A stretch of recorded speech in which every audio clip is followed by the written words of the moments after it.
evidence of Coriolis sun flares, solar flares, that the atmosphere, the upper atmosphere, collapsed to the greatest extent it's ever collapsed in the 100 years they've been studying it. And so basically this film deals with a partial collapse of the atmosphere. And in the video I shot yesterday, I hadn't read the novel yet, I talked about roasting children on spits. That is not in the film, but it turns out that's in the novel. I was reading reviews of it online, but it does deal with cannibalism and the worst and best in humanity, love versus hate. But I learned that globalist George Monbiot has been promoting the film as a way to scare people into giving into global carbon taxes and regulations. He actually promoted the novel when it won the Pulitzer Prize in 2007 and then was made into a film in the 2 years after that and was released last October. And the film is very multifaceted. It turns out the writer, Cormac McCarthy, and of course something this powerful would have a connection to that. And I learned this after shooting the video. Turns out this guy has had Annenberg funding, Rockefeller Foundation funding, but they fund thousands of novelists, and that's how they control culture.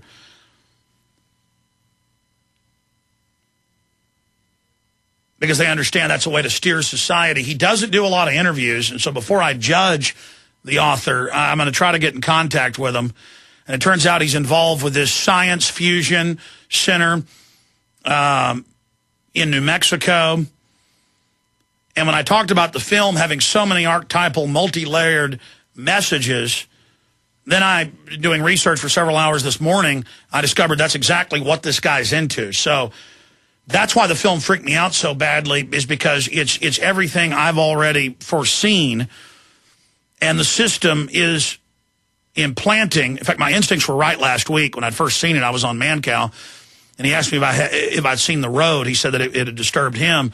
And I said, yes, I believe they're planting these messages in the population, preparing us for mass die-off and mass death. And so this is really a addendum I'm doing live right now to the 10-minute video that we're going to be posting about the road today. And I admire the art. I admire the understanding. I admire the beauty that is magnified by all of the ugliness. The ugliness is not beautiful. The beauty of the love of the family, the pro-Second Amendment message in it is very, very strong. The self-sufficiency message is very, very strong. And I associate these two quotes with the film. Adversity makes men and prosperity makes monsters, Victor Hugo.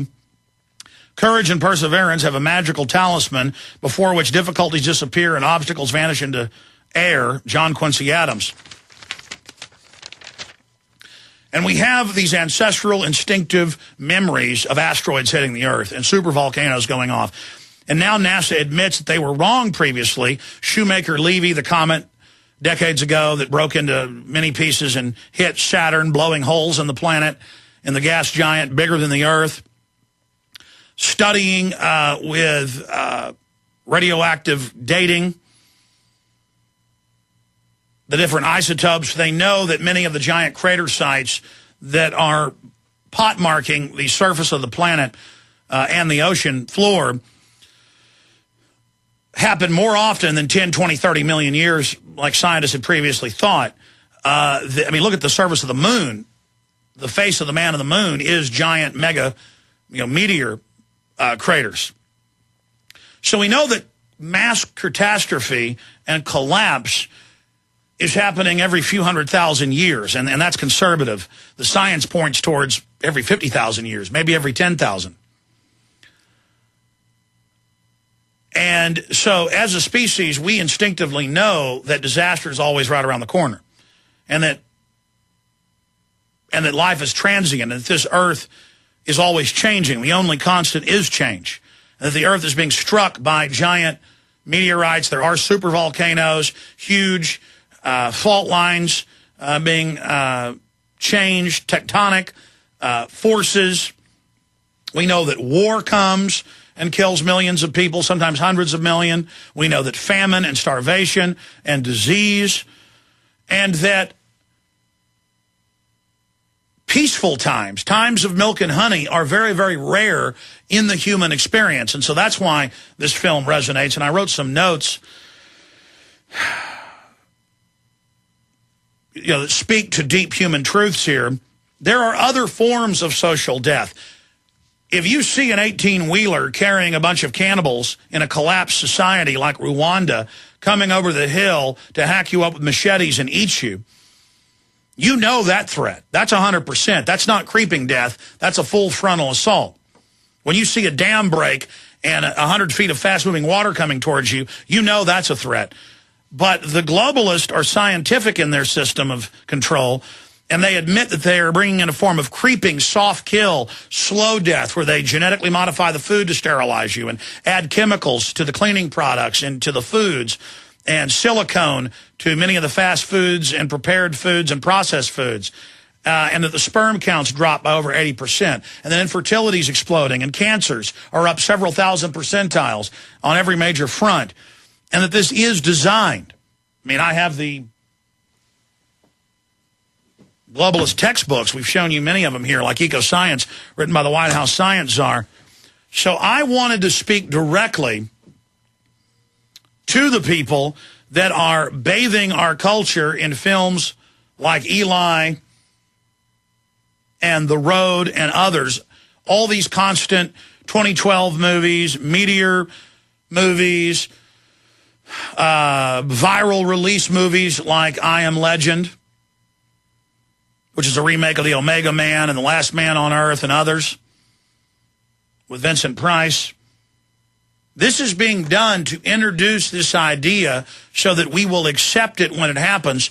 And we've had our federal government since the 40s building the biggest underground complexes in the world. They admit they're the biggest, but they're secret, with decades of food supplies and nuclear power plants underground and Adam and Eve repopulation centers and huge seed banks all over the world funded by the Rockefellers and the UN and Rothschilds on record. I mean, this is mainstream news. And they say, oh, in case there's a total collapse. Well, I mean, I want to give you the big secret here, the biggest secret. They are planning a Moonraker scenario. The man that wrote Moonraker was, of course, a member of OSS and then MI6. He was a spy chief, Mr. Fleming.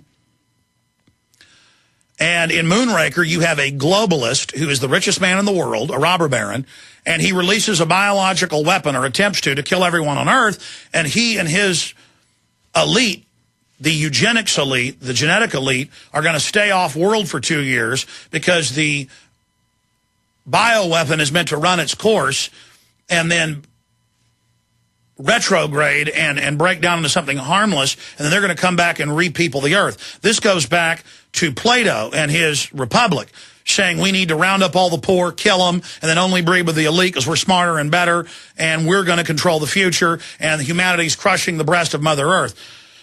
This is the ultimate jealousy, the ultimate form of cannibalism. This is the ultimate form of controlling technology and hoarding information, the ultimate form of selfishness. And I want to say to the Rockefeller Foundation and to others that you are psychopaths and you are control freaks, and all of your history shows that, and you funded all the major wars the last 90-plus years since World War I, and you've done all of this on record to bring in your world government, and you hand out nuclear weapons to North Korea and to Pakistan. Our own government's done that. And you know that you're releasing salmon that have just been approved, that in major university studies cause a total extinction within 40 generations of the natural salmon. And these salmon themselves are a chimera cross species. You're on a power trip. You believe you control reality. You believe that you're going to destroy the earth so that we are all forced to die. You are committing us to this. You're going to go into your underground bunkers and then reemerge, you believe, and then eradicate all the GMO and replant. I mean, they actually state this. They have all these shows on Discovery Channel, you know, The World After Man, romanticizing how great it's going to be. I mean, you see it. And how we shouldn't have even one child now, and how there should be taxes on having children, and how humans are evil.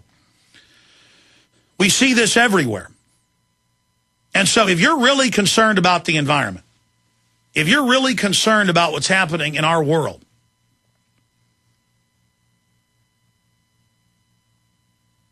many of you mainline, lower-level environmentalists are good people.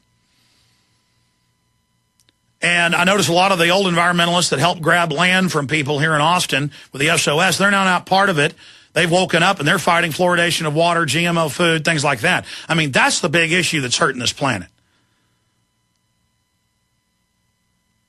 All the new viruses and genetically modified mosquitoes they're releasing. Now, that was in BBC 2 days ago.